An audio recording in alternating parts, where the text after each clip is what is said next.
Hello everyone, स्वागत है आपका इस यूट्यूब चैनल में। बेटा इस चैनल पे हम 9th और 10th क्लास के एनसीईआरटी के सभी चैप्टर के सॉल्यूशन करते हैं। आप जानती हो सभी सब्जेक्ट के सॉल्यूशन करते हैं। आज जो हम सॉल्यूशन करने जा रहे हैं वो है अर्थमेटिक प्रोग्रेशन एक्सरसाइज 5.3 का क्वेश्चन नंबर 9। ठीक है, सबसे पहले क्वेश्चन पढ़ते हैं। और हाँ, एक छोटी सी बात बेटा, अगर आप चैनल पे नए हो तो सबसे पहले चैनल को सब्सक्राइब कर लो।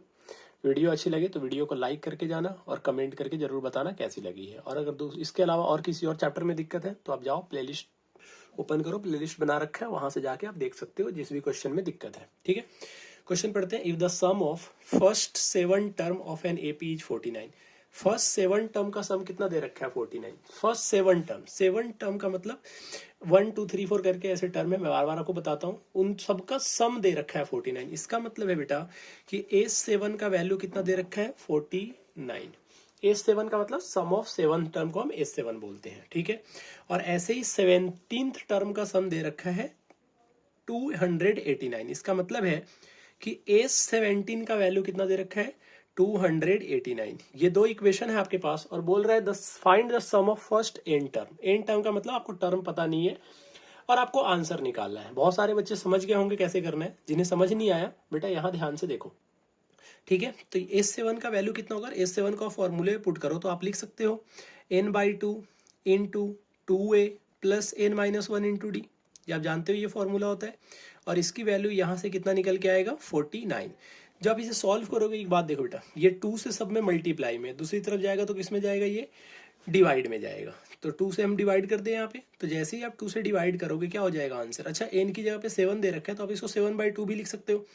अब यहाँ पे लिख दो इसको 7/2 into 2a plus n-1 put करोगे, 7-1 होगा तो कितना हो जाएगा? ये 6d इज इक्वल टू कितना आ जाएगा? 49। यहाँ तक समझ में आ रहा है आपको? अब देखो यहाँ पे जो वैल्यू है, यहाँ से जो 2 डिवाइड में है, क्रॉस मल्टीप्लिकेशन करोगे तो उधर की तरफ जाएगा। अगर आपको फिर भी नहीं समझ में आ रहा तो यहाँ देखो 7/2 मल्टीप्लाई में दूसरी तरफ जाएगा तो ये किस में जाएगा? डिवाइड में जाएगा। और डिवाइड में जाएगा तो ये 2 जो होगा वो ऊपर चला जाएगा। तो ये हो जाएगा आपका 2a plus 6d is equal to 49 into 2 upon में 7। मल्टीप्लाई जब डिवाइड में जाता है तो रेसिप्रोकल हो जाता है। 7 7 जो कितना आ गया आपका? 49। और यहाँ से अगर आप a कॉमन निकाल लेते हो तो ये बच जाएगा आपका a प्लस 3d। समझ में आ रहा है? यहाँ पे 2a है और 6d है। अगर आप यहाँ से 2 कॉमन निकाल लेते हो तो ये यहाँ पे 2 आएगा इज इक्वल टू कितना हो जाएगा? 7 इंटू 2। जब आप 2 से इसको 2 को कट कर सकते हो, क्यों? क्योंकि इधर मल्टीप्लाई में उधर डिवाइड में है। तो एक इक्वेशन तो हमारा ये बन गया कि a प्लस 3d का वैल्यू 7 आ गया। a प्लस 3d का वैल्यू 7 आ गया। अब अगर हम इसको सॉल्व करने स्टार्ट करें A17 को, तो सेम टू सेम ऐसे लिख सकते हैं। मैं डायरेक्ट लिख रहा हूं, आप समझ जाना। यहाँ पे क्या हो जाएगा? ये 17/2 इंटू 2a प्लस 16d, क्योंकि n की जगह पे जब पुट करोगे इज इक्वल टू 289 वैल्यू दे रखा है। अब ये 17/2 मल्टीप्लाई में उधर जाएगा, डिवाइड में आएगा, तो ये सीधा आप लिख सकते हो 2a plus 16d is equal to कितना हो जाएगा? 289 इंटू 2 अपॉन में 17। 17 से कट करोगे ये 17 आएगा। यहाँ से भी कॉमन निकालोगे तो ये आपका आ जाएगा a plus 8d is equal to 17। और ये 2 से 2 कट जाएगा, सेम टू सेम इधर वाले मेथड से। ठीक है, अब यहाँ पे दो इक्वेशन बन गया। यहाँ पे क्या करोगे आप? एक इक्वेशन में से एक इक्वेशन को सब्ट्रैक्ट करोगे। ये इक्वेशन आपका फर्स्ट है और ये इक्वेशन सेकंड है। अब a और d की वैल्यू निकालनी है और ये क्वेश्चन अब बन गया लीनियर इक्वेशन इन 2 वेरिएबल का। जब लीनियर इक्वेशन इन 2 वेरिएबल का क्वेश्चन बन गया तो आप या तो सब्ट्रैक्ट से या तो माइनस से निकाल सकते हो, क्योंकि यहाँ पे दोनों का साइन सेम है तो आपको सब्ट्रैक्ट करना पड़ेगा। तो आप लिख दो बेटा, क्या लिखोगे? सब्ट्रैक्टिंग। आप किसी में से भी किसी को कर सकते हो। आप लिखो subtracting equation first from equation second. आपने लीनियर इक्वेशन 2 वेरिएबल में पढ़ा होगा ये एलिमिनेशन मेथड। तो आप सेकंड में से फर्स्ट को जब माइनस करोगे तो सेकंड को ऊपर लिख दो। क्या आ जाएगा ये आपका? a plus 8d is equal to 17। और जब इसको पुट करोगे बेटा तो ये कितना हो जाएगा? a plus 3d is equal to 7। समझ रहे हो आप? सॉल्व करोगे इसको तो कितना आएगा?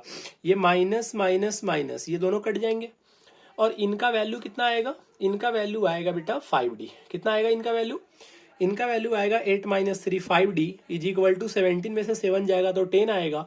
और जब यहाँ से 5 से कट करोगे तो 2 आ जाएगा। d का वैल्यू कितना आ गया? 2। अब d के वैल्यू को इक्वेशन फर्स्ट में पुट कर दो तो ये हो जाएगा a प्लस 3 इंटू 2। मतलब ये आपका हो जाएगा a plus 6 is equal to 7। जब आप यहाँ से a की वैल्यू कितना होगा? a का वैल्यू होगा 7 - 6 और 7 - 6 का वैल्यू आएगा 1। यहाँ पे ध्यान से देखो, d का वैल्यू आ गया 2 और a का वैल्यू आ गया 1। अब इसका क्या करना है, यहां पे जरा क्वेश्चन को देखो, निकालना क्या है आपको, sum of first N term. Sum of first N term को क्या बोलते हैं बेटा, यहां पे लिख देता हूं साइड में, सम ऑफ फर्स्ट एन टर्म को हम एस एन बोलते हैं। क्यों, क्योंकि हमें नंबर ऑफ टर्म नहीं पता है। फॉर्मूला क्या होगा, n/2 into 2a plus n-1 into D, यही जानते हो आप एस एन का फॉर्मूला। बस बेटा फिर क्या, वैल्यू पुट कर दो, ये हो जाएगा n/2, ए की जगह पे जब आप पुट करोगे 1 तो 2 1 जा कितना हो जाएगा 2, यहां तक समझ में आ रहा है। प्लस n-1, डी की वैल्यू कितनी है 2, तो जब आप ब्रैकेट को ओपन करोगे यहां पे 2 पुट करके, तो ये कितना हो जाएगा आपका, ये हो जाएगा 2n-2। समझ में आ रहा है, कितना हो जाएगा आपका 2n-2। कैसे किया मैंने, यहाँ पे d की वैल्यू 2 पुट किया तो 2 से n में मल्टीप्लाई करेंगे 2n आएगा, और 2 से जब -1 में मल्टीप्लाई करेंगे तो -2 आएगा। यहाँ देखो ये +2 -2 कट गया, तो यहां पे क्या बच जाएगा, आप समझ पा रहे हो, ये यहां पे बच जाएगा आपका n/2 इंटू ये क्या है आपका 2n। अब ध्यान से देखो, ऊपर भी 2 है नीचे भी 2 है, 2 से 2 कट गया, आंसर कितना आ गया आपका n², मतलब सम ऑफ फर्स्ट n टर्म कितना आएगा बेटा n², और यही आपका आंसर है। करना कैसे है, पहले एक इक्वेशन बनाओ, फिर दूसरी इक्वेशन बनाओ, दोनों को लीनियर इक्वेशन वाले मेथड से सॉल्व करो, वहां से a और d का वैल्यू आ जाएगा। अब जो भी बोल रहे हैं निकालने के लिए आप निकाल लो। मान लो यहाँ पे n की वैल्यू दे रखा होता, यहाँ पे बोल देता 6 टर्म निकालने के लिए, सम ऑफ 6 टर्म या सम ऑफ 16 टर्म, तो हम सम ऑफ 16 टर्म का फॉर्मूला लिख देते 16/2 और फिर a और d का पुट कर देते। लेकिन वो ऐसा नहीं दे रखा, वो n टर्म का दे रखा है, तो टर्म ही नहीं पता, तो आप n के उसके फॉर्म में निकालोगे, और n के फॉर्म में जब आप आंसर निकालोगे तो इसका आंसर आएगा n², और यही आपका आंसर है। ठीक है बेटा, उम्मीद करते हैं आपको सॉल्यूशन अच्छी तरीके से समझ में आ जाएगा, आ गया होगा सॉल्यूशन समझ में, ठीक है, दिक्कत नहीं हुई होगी। ऐसे ही अगर आपको सॉल्यूशन समझ में आ रहा है तो वीडियो को लाइक करना है, चैनल को सब्सक्राइब करना है, अगर आप नए हो तो बेल आइकन को दबा दो, क्योंकि यहाँ पे 10th क्लास और 9th क्लास के रिलेटेड, बोर्ड एग्जाम के रिलेटेड यहाँ पे कंटेंट डालता हूँ मैं, उसे आप देख सकते हो और उसका फायदा उठा सकते हो। ठीक है, और हाँ एक रिक्वेस्ट और है आपसे, अपने क्लासमेट के साथ इस वीडियो को शेयर कर दो ताकि उन्हें भी ये क्वेश्चन अच्छी तरीके से समझ में आ जाए। ठीक है, चलो मिलते हैं आपसे नेक्स्ट वीडियो में नेक्स्ट क्वेश्चन के साथ। Till then tata bye bye.